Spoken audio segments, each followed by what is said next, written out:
The Ukrainian Air Force saying Russia has fired an intercontinental ballistic missile in the central eastern city of Dnipro.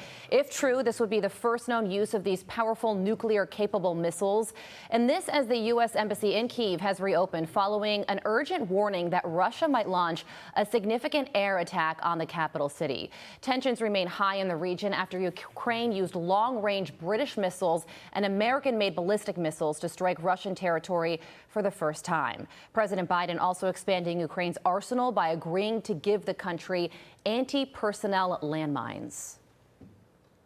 The landmines that we would look to provide them would be landmines that are not persistent. You know, we can control when they would self-activate, self-detonate, and that makes it far more safer eventually than the things that they are creating on their own.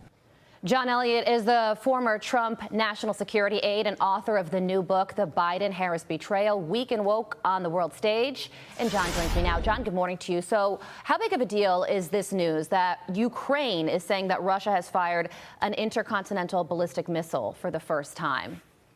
Well, Carly, good morning. It's absolutely a big deal if it's true, just as you said. What this would represent a major escalation by Russia in the war against Ukraine. And this follows on what the Biden administration did just the last couple days.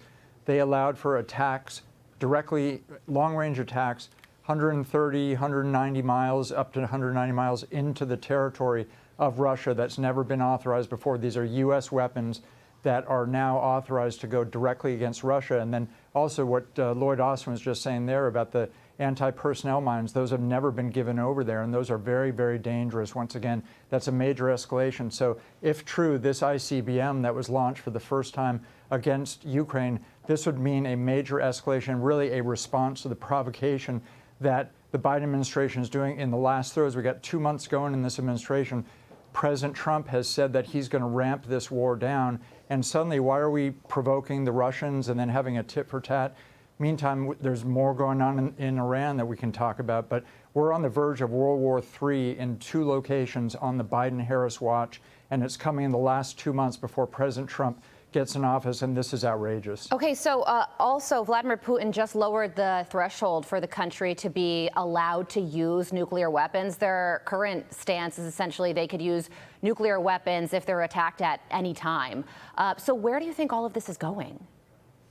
Well, once again, we're on the verge of World War III right now because Putin has said that there was a red line. He said that if we allow Ukraine to attack directly long-range missiles into Russian territory, then that was a red line, and that he threatened nuclear action as a result of that. And look, we also have the Iranians who are 1 month away from building several nuclear weapons right there. And so this is, once again, the instability that's brought about through the Biden-Harris weakness. We saw it in Afghanistan. There was a green light for Putin to go 2 years ago into Russia, 2.5 years ago now. And so this is something where Russia is right on the edge right now, and this is something that we need President Trump in office right away so that he can ramp down these conflicts and just bring peace to that region. So, John, there are also those in the Republican Party who think that President Biden should have already done this, given Ukraine the ability to strike deep inside Russia from day one, give them everything they want. You could make the argument that that would be the peace through strength position. What about that?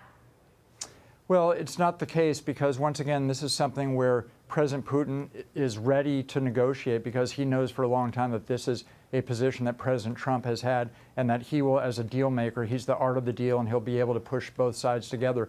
But what this risks right now is something that can spiral out of control very quickly. We saw the use, if this is true, the report of the ICBM being used. That's the first time ever, and that shows that all you need to do is put a nuclear warhead on that, and we've got World War III. So this is something that is very dangerous, and if we're looking to strengthen the hand of Zelensky, the Ukrainians, against Russia, this is a very dangerous game to play, and we need to be very careful and get President Trump in office so that he can push both sides together and get a deal here. Tense times. John Ullyot, thank you so much for joining us. We appreciate it.